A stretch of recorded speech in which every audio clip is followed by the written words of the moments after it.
बाबा जी और हुजूर जी की प्यारी साध संगत जी, राधा स्वामी जी। आज जब बाबा जी ने मुस्कुराते हुए कहा, मैं तो एक दिन चला जाऊंगा, फिर तुम क्या करोगे, तो यह सुनकर भीतर से मैं तो हिल गई।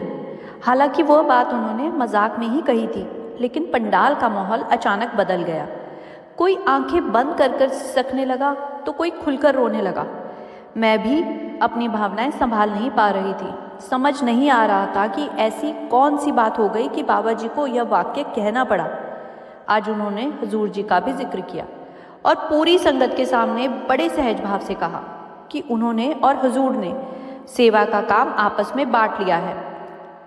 उन्होंने हमें भावुक भी किया, आंखें भी नम कर दी, पर उसी के साथ इतनी हंसी भी दिलाई कि माहौल फिर से प्रेम और अपनेपन से भर गया। आज आप प्रश्न और उत्तर ज़रूर सुनिएगा, और वो भी पूरे। कुछ पल आपको भावुक कर देंगे और पूरी बात सुनने के बाद ही आपको तसल्ली अवश्य हो जाएगी।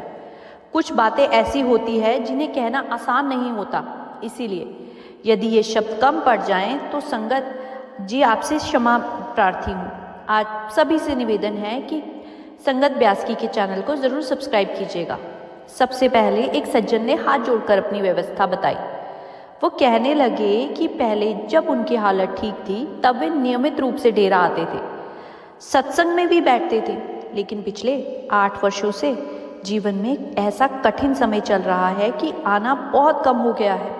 उन्होंने बड़ी विनम्रता से दया और कृपा की अरदास करी। ये सुनकर बाबा जी ने बड़े शांत स्वर से समझाया कि हमारे लिए सबसे आवश्यक है कि हम भजन सिमरन पर ध्यान दें। उन्होंने कहा कि जहाँ भी रहो, यदि अवसर मिले तो सत्संग में अवश्य आओ, और यदि किसी कारण से ना आ सको तो निराश मत होना। असली बात यह है कि मन का रुख भजन सिमरन की ओर होना चाहिए। इसके बाद वह वीर जी फिर विनम्र निवेदन करने लगे। आगे एक और प्रश्न आया। महाराज जी कहा करते थे कि अंधे की अपनी कोई शक्ति नहीं होती, उसे आगे ले जाने वाला तो वो होता है जो देख सकता है। इस पर बाबा जी ने प्रेम से कहा, बेटा, सच्चे दर्शन हमें भीतर से ही होने हैं, बाहर नहीं। जो काम हमें सौंपा गया है हमें उसी पर ध्यान देना है। फिर एक बहन ने हाथ जोड़ के निवेदन किया कि मुझे भजन करा दीजिए, आपने तो सब कुछ दिया है। बाबा जी ने मुस्कुराते हुए कहा, भजन सिमरन हमें स्वयं करना है, इसका लाभ भी हमारा ही है। जब हम मेहनत करेंगे तभी उसकी कद्र समझ पाएंगे। बिना प्रयास के ना तो पहचान होती है और ना ही सच्ची प्राप्ति। ये सारी बातें मैं अपनी आंखों से देख रही थी और सुन रही थी, और मेरे भीतर बार बार यही भावना उठ रही थी कि बाबा जी ने बहुत प्रेम से समझाया है। अगर हम स्वयं प्रयास ही नहीं करेंगे तो कदर कैसे करेंगे? कदम तो हमें ही उठाना पड़ेगा ना, दया तो मालिक अवश्य करेगा। तभी एक बहन ने बड़ी व्यवस्था के साथ कहा, मेरे पति बहुत गालियां देते हैं बाबा जी। पड़ोसी भी कहते हैं कि वे बहुत कठोर और गंदी भाषा बोलते हैं। ये सुनकर बाबा जी हंसते हुए बोले, घबराती क्यों हो? कई बार ये किसी का तकिया कलाम बन जाता है, एक आदत सी हो जाती है। इसमें भी उनका अपना ढंग का स्नेह छिपा होता है। और फिर हल्के फुल्के अंदाज में बोले, देख लेना, अगर ये बात उस तक पहुंच गई तो वो गालियां देना खुद ही छोड़ देगा। सच कहूं तो मालिक के शब्द बहुत ऊंचे होते हैं, हम तुरंत उनकी गहराई समझ नहीं पाते। इसके बाद एक और भाई ने हाथ जोड़कर कहा, मुझे मौका दिया, आपका बहुत बहुत धन्यवाद। मैं सत्संग में तो आता हूँ, लेकिन अपने काम में कोई सुधार नहीं ला पाता। अभी तो दोस्तों के लिए वैसे ही घूमता हूँ और रोज़मर्रा की ज़िंदगी में सत्संग को ढाल नहीं पा रहा हूँ। बाबा जी ने गंभीर स्वर में कहा, जैसी करनी वैसी भरनी। बेटा, जिंदगी अपनी है, जन्म लिया है तो कर्मों का फल भी स्वयं ही भोगना पड़ेगा। फायदा भी अपना है और नुकसान भी अपना है। बाबा जी ने समझाया कि हर चीज़ का अपना समय होता है, लेकिन हम क्या करते हैं, हम एक ही तरफ झुक जाते हैं, और जब जीवन एक तरफा हो जाता है तो उसकी प्रतिक्रिया भी आती है। इसीलिए मालिक ने हमें जो ये अवसर दिया है ना, उसमें हमें 24 घंटों में से थोड़ा समय निकालकर उनका शुक्रिया अदा अवश्य करना चाहिए। तभी एक बहन ने विनम्रता से अरदास करी, मेरी बेटी नीट की तैयारी कर रही है बाबा जी, उस पर दया करना, कृपा कीजिए। यह सुनकर बाबा जी मुस्कुराए और बोले, मैं तो खुद मुश्किलों में पास हुआ हूँ, मैं किसी को कैसे पास करवा सकता हूँ? ये विभाग तो हजूर जी का है।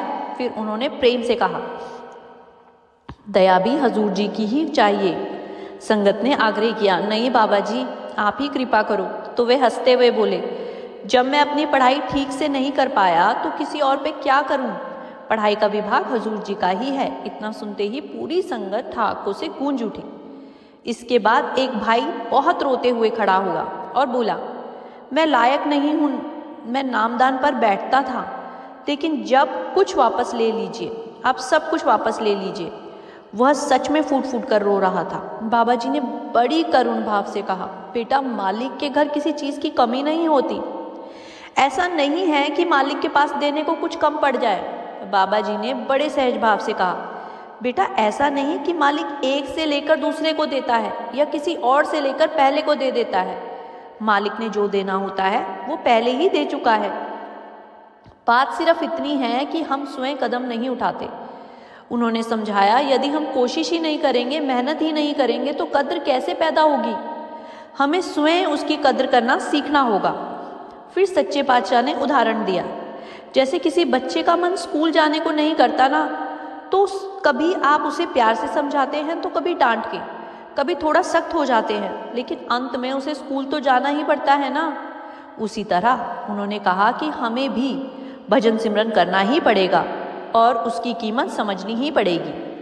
फिर किसी ने विनम्रता से पूछा, बाबा जी, आप दया कीजिए, आगे कैसे बढ़ूं? बाबा जी ने मुस्कुराकर कहा, आप क्या चाहते हो? क्या महात्मा हमारे पीछे डंडा लेकर चले रहें? प्रेम से भजन सिमरन कर लो, ठीक है, वरना अगर डंडे से करवाया गया ना तो वह मार्ग कठिन हो जाएगा। मेरी तो यही अरदास है कि मालिक किसी के पीछे डंडा लेकर ना पड़े। इसके बाद एक बहन ने प्रश्न किया, जो लोग सेवा में समय लगाते हैं वे कई बार बेरोजगार क्यों रह जाते हैं? बाबा जी ने बहुत गंभीरता से उत्तर देना शुरू किया। बाबा जी ने बहुत स्पष्ट शब्दों में समझाया कि परमार्थ एक अलग पक्ष है और हमारी रोजमर्रा की जिंदगी एक अलग जिम्मेदारी है। दोनों के अपने अपने हिस्से हैं। उन्होंने कहा कि बेटा, जो सेवा हम करते हैं ना, वो किसी और के लिए नहीं, अपने ही हित के लिए करते हैं। फिर प्रेम से जोड़ते हुए बोले, दोनों बातें जरूरी है, लेकिन जीवन में संतुलन बनाए रखना सबसे अधिक आवश्यक है। इन्हें आपस में उलझाना नहीं चाहिए। तभी एक बहन ने कहा, मेरी एक सहेली भी मेरे साथ आई है, उस पर भी दया कीजिए बाबा जी। बाबा जी ने मुस्कुराकर कहा, और किसी पर नहीं करनी? वह तुरंत बोली, नहीं नहीं बाबा जी, सब पर करनी है। बाबा जी हंसते हुए बोले, अच्छा, फिर ऐसा करना, मुझे बार बार याद दिलाते रहना, क्योंकि मैं तो भूल जाता हूँ। इतना सुनते ही पूरी संगत ठहाकों से गूंज उठी। फिर वही बहन बोली, जब हम भजन पर बैठते हैं ना तो भीतर से दर्शन नहीं हो पाते, अंग संग रहिए बाबा जी। बाबा जी ने सहज भाव से कहा, ठीक है। इसके बाद एक और भाई ने किसी मौके के सरदार के बारे में एक पंक्ति का जिक्र किया और पूछा कि उसका क्या अर्थ है। वो पंक्ति क्या थी? अगर मेरे किसी बहन भाई को याद है, सुनी हो तो कमेंट में अवश्य बताइएगा, मैं उसे पिन कर दूंगी। फिर किसी ने कमेंट जैसा प्रश्न किया कि वो मौके के सरदार से अकेले से मिलकर एक बात पूछना चाहते हैं। इस पर बाबा जी ने मुस्कुराते हुए कहा, अगर अकेले ही मिलना है तो फिर इन लड़कों के साथ क्यों आना? मैं तो सबके साथ ही मुस्कुराता रहूंगा और मैं मुलाकात भी करूंगा। इतना सुनते ही पूरी संगत ठहाकों से गूंज उठी। बाबा जी ने मजाक में यह भी कह दिया कि ये लड़के तो गली के गुंडे जैसे हैं। तभी उस भाई ने भावुक होकर कहा, बाबा जी, सीधा ही मुझे सचखंड की उड़ान भरवा दीजिए बस। बाबा जी ने हंसते हुए कहा, अरे कहाँ की सैर करनी है? वह बोला, अंदर की सैर करनी है, मेले में जाना है। जैसे ही मेले का शब्द आया, पंडाल फिर से हंसी में भर गया। फिर बाबा जी ने गंभीर होकर कहा, बेटा, मालिक हमें बहुत कुछ देता है, लेकिन इंसान उसकी कदर नहीं करता। आगे एक प्रश्न आया, हम मेहनत तो बहुत करते हैं पर फल वैसा नहीं मिलता जैसा हम चाहते हैं। तो बाबा जी ने समझाया कि हमें कद्र करना सीखना है। अगर कद्र नहीं करेंगे तो जो मिला है वो भी हाथ से निकल जाएगा। तभी एक बहन ने विनम्र स्वर में कहा कि वो पाठ की सेवा करना चाहती है। और अपने पिताजी के बारे में कुछ निवेदन करना चाहती है। एक बहन ने विनम्रता से कहा कि पाठ की सेवा करना चाहती है और एक टीचर के रूप में स्कूल में भी सेवा करना चाहती है। इतना कहते कहते बाबा जी के पास आकर खड़ी हो गई। बाबा जी ने मुस्कुराते हुए कहा, मजाक में कहा कि बीवियों तो पहले ही गियर में ही सब कुछ बोल देती है, कभी दूसरा गियर भी लगा लिया करो। बस ये सुनते ही सारी संगत ठहाकों से गूंज उठी। सच कहूँ तो बाबा जी ने उस दिन इतना हंसाया कि लगा जैसे हंसी से खून का दौरा ना पड़ जाए और अब रक्तदान करना पड़ जाए। फिर एक भाई ने भावुक होकर कहा, मेरा सपना था कि मैं आपके सामने बैठकर बात करूं। मैं तो आपकी फ़ोटो से ही बातें करता था। आगे उसी ने प्रश्न किया कि बाबा जी, जब कोई हमारा फ़ायदा उठाता है तब हमें क्या करना चाहिए? बाबा जी ने बड़े सहज भाव से उत्तर दिया, अगर कोई हमारा फ़ायदा उठा ले तो भी अच्छी बात है, पर हमें कभी किसी का फ़ायदा नहीं उठाना चाहिए। हमें तो मदद करनी चाहिए, सबका भला मांगना चाहिए। उस भाई ने कहा, लेकिन कुछ लोग स्वार्थी भी हो जाते हैं, काम निकलवा कर चले जाते हैं। तो बाबा जी ने समझाया कि बेटा, हमें सबका भला चाहना है, किसी की परीक्षा नहीं लेनी। हमारा काम नेक भावना रखना है। फिर बात कर्मों और किस्मत पर आई। बाबा जी ने समझाया, बेटा, हम जैसे कर्म करते हैं वैसी ही करनी भुगतनी पड़ती है और उसी करनी से हमारी किस्मत आकार लेती है। भाग्य कोई अलग चीज़ नहीं है, वो हमारे कर्मों का ही परिणाम है। तभी एक बहन ने कहा कि मैं चंडीगढ़ से आई हूँ, मैं तो सेवा पर आने वाली नहीं थी, पर जैसे आपने ही मुझे खींच लिया हो। पापा कहते हैं कि मुझे सेवा के लिए बुलावा है। मेरी सभी 25 साल की उम्र भी नहीं हुई है। नामदान से पहले मैं क्या भक्ति कर सकती हूँ? बाबा जी ने बड़े प्रेम से कहा, मकसद सिर्फ मालिक को याद करना है, उसके लिए किसी विशेष विधि की आवश्यकता नहीं है। चाहो तो कोई ग्रंथ पढ़ लो या कोई पाठ कर लो, लेकिन सबसे ज़रूरी है कि हर कदम सोच समझ कर उठाया जाए। फिर उस बहन ने झिझकते हुए कहा, मैं जीवन में निर्णय नहीं ले पाती हूँ और मैं कम बोलती हूँ। मेरी माता जी कहती है कि अगर दुनिया में रहना है तो बोलना भी सीखना पड़ेगा। बाबा जी ने मुस्कुराते हुए कहा, दुनिया में रहना है तो बोलना तो पड़ेगा ही ना, पर घर जाकर कह देना कि शुक्र है कोई तो बीवी है जो कम बोलती है। इतना सुनते ही संगत हंसी से गूंज उठी। फिर हल्के अंदाज में उन्होंने कहा कि बाकी बीबियां तो, और पूरा पंडाल फिर से ठहाकों से हंसने लगा।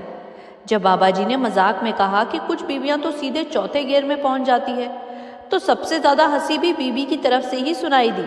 भाइयों की आवाज़ थोड़ी धीमी थी। माहौल इतना हल्का और प्रेमपूर्ण हो गया कि हर कोई मुस्कुरा रहा था। फिर एक बहन ने निवेदन किया, बाबा जी, मेरी दो छोटी बहनें हैं, उनकी जिम्मेदारियां मैंने उठाई हुई है, मुझ पर दया बरकरार रखना। बाबा जी ने प्यार से कहा, बेटा, बेटियों पर तो दया करनी ही करनी है, लड़कों पर थोड़ा सोचेंगे। इतना सुनते ही संगत फिर से हंस पड़ी। इसके बाद किसी ने कहा, बाबा जी, अच्छा इंसान कैसे बना जाता है, रूहानियत को कैसे समझे? बाबा जी ने बहुत गहराई से उत्तर दिया, बेटा, ये महसूस करने की बात है। रूहानियत को शब्दों में नहीं समझाया जा सकता। जब हम उस राह पर चलना शुरू करेंगे ना, तो अपने आप ही योग्य बनते चले जाएंगे। जैसे ही प्रेम होता है, क्या माँ अपने बच्चों को शब्द में समझा सकती है कि वह कितना प्यार करती है? प्रेम को लफ्ज़ों में बांधा नहीं जा सकता। सच में आज बाबा जी ने प्रश्न उत्तर को छोटे छोटे हिस्सों में समेटते हुए इतना कुछ कह दिया कि हर वाक्य सीधे दिल में उतर गया। फिर एक वीर ने विनम्रता से पूछा, बाबा जी, जब हम कई बार कोई निर्णय नहीं ले पाते तब हमें क्या करना चाहिए? बाबा जी ने हंसते हुए कहा, बेटा, कभी कभी इनी मीनी मायनों मुँह भी कर लेना चाहिए, या फिर 2 कागजों पर विकल्प लिखकर एक पर निशान लगा दो, जो हाथ में आ जाए वही फैसला मान लो। माहौल हल्का हो गया, लेकिन बात गहरी थी। फिर उसी वीर ने पूछा, बाबा जी, लोग जाति और धर्म के नाम पर भेदभाव क्यों करते हैं? बाबा जी ने बड़े प्यार से समझाया, बेटा, सृष्टि तो मालिक ने बनाई है, फर्क इंसान करता है। मालिक ने अकल इसीलिए दी है कि हम भला करें, लेकिन इंसान में उसी अकल से भेदभाव शुरू हो जाता है। सोचो, मालिक ने पशु पक्षी जानवर पेड़ पौधे सब बनाए, क्या वे आपस में भेद करते हैं? फिर बाबा जी ने खुलकर कहा, बेटा अकल के कारण ही हम परख और तुलना में उलझ गए हैं, पर मालिक ने कभी कोई भेद नहीं किया। इसके बाद एक बहन ने भावुक होकर कहा, मैं सोच रही थी कि आपसे बात करूं। मेरी मम्मी भी चाहती थी कि मैं आपसे कुछ कहूं। बाबा जी ने कोमल स्वर में उत्तर दिया, बेटे हम केवल बातों से नहीं, भावना और अमल से जुड़ते हैं। बाबा जी ने समझाया कि बेटा केवल बातें नहीं करनी है, अपनी करनी करके दिखानी है। फिर एक बहन ने भी वही प्रश्न दोहराया कि लोग जात पात का भेद क्यों करते हैं। बाबा जी ने गंभीर स्वर में कहा, ये अकल की कमी है। मैं पहले ही निवेदन कर चुकी हूँ, फर्क इंसान करता है, मालिक कभी भी भेद नहीं करता। इसके बाद किसी ने पूछा, बाबा जी हम सोच समझकर अपना करियर कैसे चुने। बाबा जी ने बहुत सहजता से कहा, यह एजुकेशन की बात है बेटा। जो काम आप निभा सको, जिसमें आपका दिल लगे, जो आपको भीतर तक अच्छा लगे, वही रास्ता चुनो। फिर एक भीड़ ने प्रश्न किया, बाबा जी जब राधा स्वामी जी ने तुलसी साहिब से नामदान लिया था तो शब्द की खोज कैसे हुई। बाबा जी ने उत्तर दिया, हर शिष्य का एक गुरु आवश्यक होता है, फर्क बस इतना है कि किसी को इसका पता चल जाता है और किसी को नहीं। आगे एक बहन ने झिझकते हुए कहा, मुझे कभी कभी बहुत अजीब लगता है कि मैं बहुत जल्दी हाइपर हो जाती हूँ। बाबा जी ने मुस्कुराते हुए बोला, लड़कियां अक्सर भावुक और हाइपर हो जाती हैं, बेचारे लड़के चुप बैठ जाते हैं, बीबियों का तो पता ही नहीं चलता। फिर प्रेम से समझाया, बेटा आप हाइपर एक्टिव हो तो देखो, अपनी ऊर्जा को किस दिशा में लगाती हो। एक बहन ने बड़ी मासूमियत से कहा, मेरा मन करता है कि मैं खाली क्यों बैठी रहूं, मुझे कुछ ना कुछ काम करते रहना चाहिए। बाबा जी मुस्कुराते हुए बोले, बहुत अच्छी बात है बेटा, घर का काम किया करो, झाड़ू उठा लो और घर की सफाई शुरू कर दो। जैसे ही बाबा जी ने झाड़ू पकड़कर सफाई की बात कही, पूरी संगत हंस हंस के पागल हो गई, माहौल ही बदल गया। फिर वही बहन थोड़ी भावुक होकर बोली, मेरी माता जी घबराती रहती हैं, उन्हें लगता है कहीं सब कुछ खत्म ना हो जाए। बाबा जी ने शांत स्वर में समझाया, बेटा जब समय आएगा तभी जाना है, हमारी फिक्र करने से ना तो कुछ घटेगा और ना ही कुछ बढ़ने वाला है। ये सब हमारे मन की सोच है, इसलिए ध्यान को दूसरी दिशा में लगाना सीखो। मालिक ने जितने सांस लिखे हैं उतने तो हमें पूरे करने ही पड़ेंगे ना। फिर किसी ने प्रश्न किया, बाबा जी हम अक्सर किसी की मदद करते हैं, लेकिन बाद में वही व्यक्ति हमें गलत संदेश देकर चला जाता है, तब क्या करें। बाबा जी ने बहुत गहराई से कहा, बेटा मदद नतीजे के लिए मत करो, ना इस उम्मीद के लिए करो कि कोई धन्यवाद देगा, ना इस आशा में कि वह कल या हमारा साथ देगा या नहीं। हमारी जिम्मेदारी है कि नेक भाव से सहायता करना। बाबा जी ने समझाया कि हमें वही करना है जो सही हो, जितना अच्छा कर्म हमारे बस में है उसे अवश्य करना चाहिए। तभी एक व्यक्ति भावुक होकर बोला, बाबा जी मैं पूरी संगत के सामने कहना चाहती हूँ कि मैं मरकर फिर जीवित हुई हूँ। अस्पताल में एक अंकल थे जो आपका सिमरन करते रहते थे, उन्हीं की वजह से मैं बच पाई। बाबा जी ने बड़े प्रेम से कहा, बेटा जो हुआ वो मालिक की मेहर से हुआ, किसी इंसान का शुक्रिया मत करो, शुक्र तो केवल उस मालिक का करा करो। वो व्यक्ति फिर बोला, हमने तो मालिक को देखा ही नहीं, हमने तो आपको देखा है, इसीलिए आपका ही धन्यवाद करना चाहती हूँ। इसके बाद किसी ने प्रश्न किया, क्या हमारी सोच से कर्म बनते हैं। बाबा जी ने समझाया कि बेटा केवल सोचने से कर्म नहीं बनते, लेकिन जब हम किसी विचार को बार बार सोचते हैं तो वो मन में बैठ जाता है, हमारे प्रभाव में आने लगता है और फिर हमारी करनी में उतर जाता है। इसी कारण संत कहते हैं कि मन में गलत सोच को ठिकाने मत दो, क्योंकि मन हमारे काबू में नहीं रहता। बाबा जी ने समझाया कि जो भी भावना है उसे अपनी करनी में दिखाओ, हर बात को शब्दों में जताना जरूरी है। तभी एक बहन ने कहा कि बाबा जी मेरे मन में कई बार नकारात्मक विचार आ जाते हैं, जब मैं बहुत परेशान होती हूँ तो मन ही मन आपसे बातें करती हूँ, क्या आप सच में सुनते हैं। तो बाबा जी ने कहा कि अगर मैं सबकी सुनने बैठ जाऊं तो मेरा क्या हाल हो जाएगा। बहनें तो इतना बोलती है, अगर उसकी हर बात को ध्यान दूं और रखूं तो मैं कुछ और कर ही ना पाऊं। ये सुनते ही संगत खिलखिलाकर हंस पड़ी। फिर उन्होंने प्रेम से कहा, सुनता तो मैं सबकी हूँ, बहनों की भी। माहौल फिर से हंसी से गूंज उठा। उसके बाद किसी ने पूछा, बाबा जी, जो लोग स्वार्थी होते हैं उनसे हमें कैसा व्यवहार करना चाहिए? बाबा जी ने बहुत शांत स्वर में उत्तर दिया, बेटा, हमें किसी की परख नहीं करनी है, अपनी ओर से कोई गलत कदम नहीं उठाना है, हर स्थिति को प्यार से संभालना है। फिर किसी ने अंदरूनी दर्शन के बारे में प्रश्न किया। बाबा जी ने कहा, जब हमारे भीतर सच्चा प्रेम जागता है तभी असली अनुभव शुरू होता है। बाबा जी ने कहा, जब हमारी अवस्था बढ़ेगी तभी भीतर से दर्शन होंगे। तभी एक युवक ने उत्साह से कहा, बाबा जी, मैं जिम जाता हूँ, मैं आपका बॉडीगार्ड बनना चाहता हूँ। बाबा जी ने मुस्कुराते हुए कहा, मेरा बॉडीगार्ड क्यों बनना है? क्या मुझे कोई खतरा है? अगर बनना ही है तो हुजूर का बनो, मैं तो अब रिटायर हो चुका हूँ। जैसे ही उन्होंने ये कहा कि मैं रिटायर हो चुका हूँ, पूरी संगत हंसी से गूंज उठी। फिर एक बहन रोते हुए बोली, मैं तो लायक ही नहीं थी बाबा जी। अब बहुत करुणा से समझाया बाबा जी ने उसे, बेटा, यहाँ कौन लायक है और कौन नालायक? अगर मालिक परखने पे आए तो हम सब कहाँ जाएंगे? मालिक तो सबका है ना। आगे उसी बहन ने कहा, क्या हमें मैनिफेस्ट करना चाहिए? जैसे हम कुछ मांगते हैं, क्या उसका कोई तरीका होता है? मुझे तो इसकी पूरी जानकारी नहीं है, आप कमेंट में ज़रूर बताइएगा। बाबा जी ने मुस्कुरा कर कहा, मैंने किसे मैनिफेस्ट करोगी? बाबा जी ने मुस्कुरा कर पूछा कि किसे मैनिफेस्ट कर रही हो? क्या तुम्हें लगता है कि जो भी चाहोगी वो मिलेगा? हर तरफ हम कहते हैं कि सब कुछ मालिक की मर्जी से होता है। बाबा जी ने समझाया, हम कहते हैं कि किस्मत मालिक ने बनाई है और उसे देने के लिए कोई बहाना नहीं चाहिए। पर याद रखो, वह बिना बोले सब कुछ जानता है।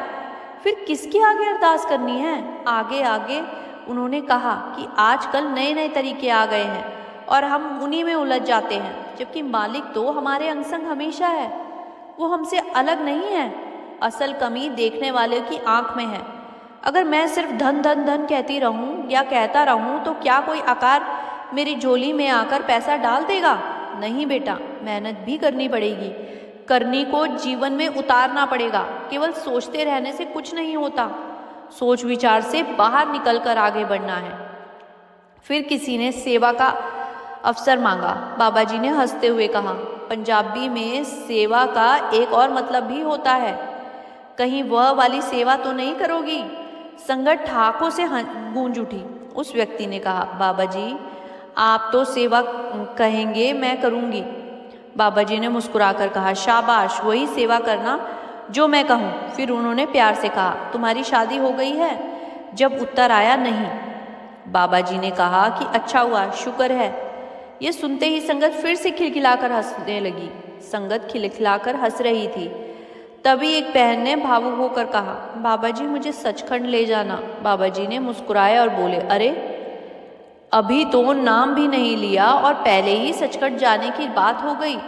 यह सुनकर पूरी संगत फिर हंस पड़ी।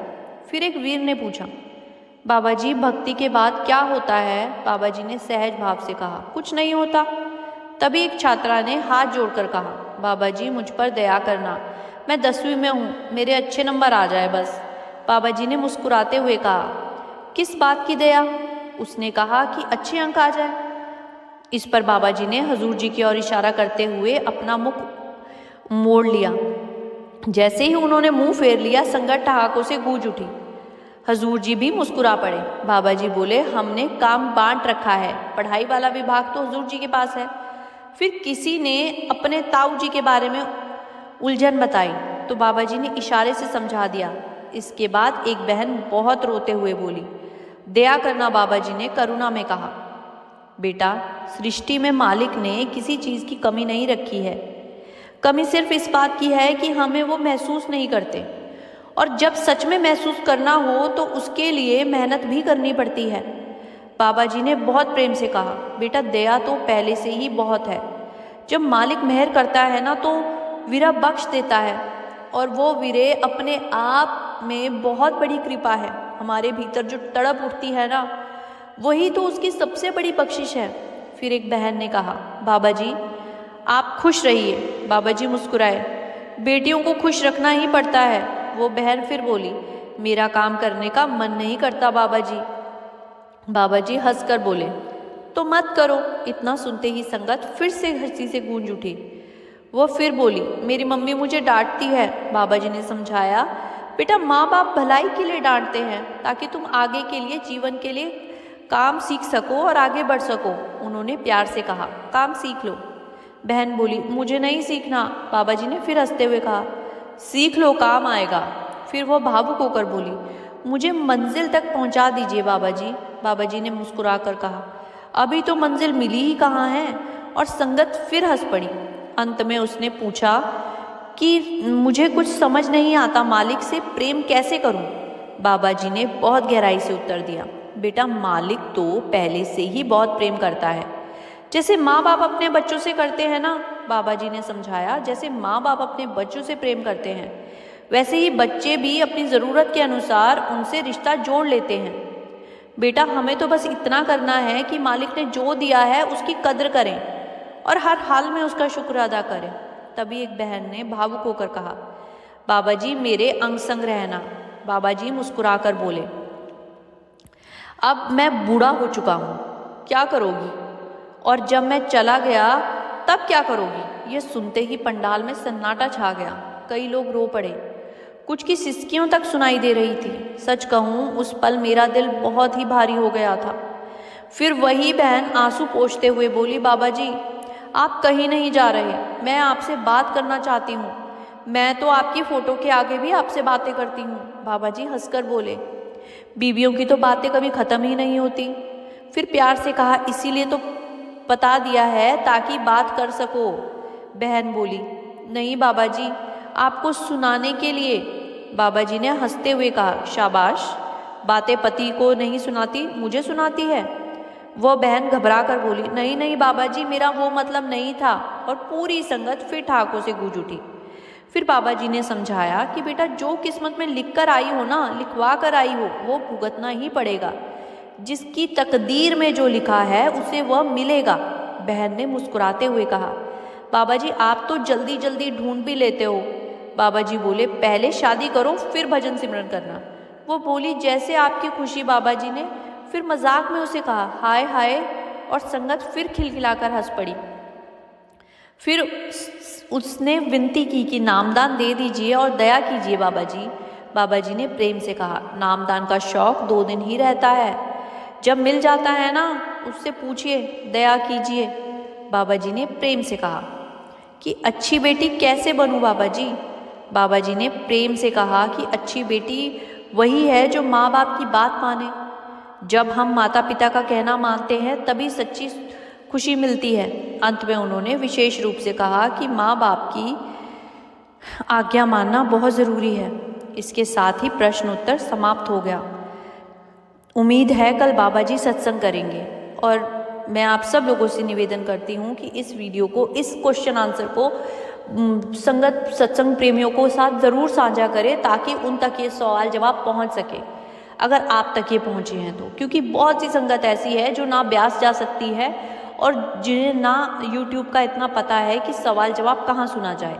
तो मैं आपसे साझा करती हूँ कि आप ये सब WhatsApp पे भी शेयर कर सकते हैं अपने साथी सत्संगियों के साथ। आज आपसे यहीं विदा लेती हूँ। राधा स्वामी जी।